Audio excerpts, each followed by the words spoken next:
আসসালামু আলাইকুম। তো আমি গত ভিডিওতে বলছিলাম যে আমার বারান্দার ভিতরে আর কি বর্তমানে আমি কী পালন করতেছি আর কি মানে বারান্দার ভিতরে আছে। তো তাই দেখামু, তো আজকে তাই আমি দেখামু, দেখতে থাকেন। তো এই জায়গাটা তো আপনারা সবাই জানেন, এর ভিতরে আর কি হাঁস থাকে মানে আমার দেশি হাঁস আর চীনা হাঁস একসাথে আমি রেখে দেই। আর উপরে তাই আগে পাখি পালতাম, বর্তমানে কিছু বলি না, উপরে আর কি খালি আছে। তো এই সাইডে মনে করেন আমি কয়দিন আগে একটা ঘর তৈরি করছি, মনে করেন এখানে হলো মুরগি থাকে আর উপরে হলো কবুতর। তো আজকে হঠাৎ করে একটা কাহিনী হয়েছে কি, আমার কবুতরের গুলার ভিতরে এই যে একটা কবুতর যে বসে রয়েছে, মাথা বাই করে বসে রয়েছে, এই কবুতরটা জোড়া যেটা, ওই জোড়াটা আর কি খুঁজে পাইতেছি না, আজকে সারাদিন দেখি নাই আর কি। তো যেই আটকাইছে আমি মানে খোঁজ খবরও নিব না, যদি আল্লাহ তাআলা কপালে রাখে তাহলে এমনি আসবে, যদি না রাখে তাহলে তো শেষই হয়ে গেল।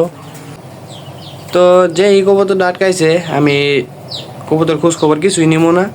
তো আমি এটার মানে সকল দায়িত্ব উপরে উপরে আল্লাহর কাছে দেওয়া রাখলাম।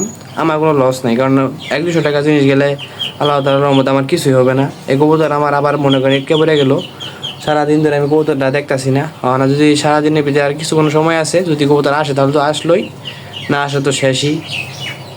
তো এখন এগুলোর ভিতরে যে এটার ভিতরে মুরগি থাকে, উপরে হলো কবুতর, মুরগি খুবের উপরে আমি আর কি কবুতরে খাইতে দেই। তো এদিকে থাকে হাঁস, উপরে থাকে হলো মনে করেন কিছু থাকে না, বর্তমানে কোয়েল পাখি ছিল। আমার আমার বারান্দাটা মনে করেন এক প্রকার একটা মিনি খামারের মতো হয়ে গেছে আর কি। দেশি কবুতর, সিরাজি কবুতর, দেশি মুরগি, দেশি হাঁস, চীনা হাঁস সব কিছু এর ভিতরে আছে।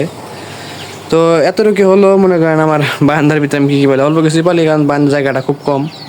তো আজকে ভিডিওটা এই পর্যন্তই ছিল। সকলে আমার জন্য দোয়া করবেন, আমি যাতে একজন উদ্যোক্তা হতে পারি, আমি যাতে একজন সফল খামারি হতে পারি।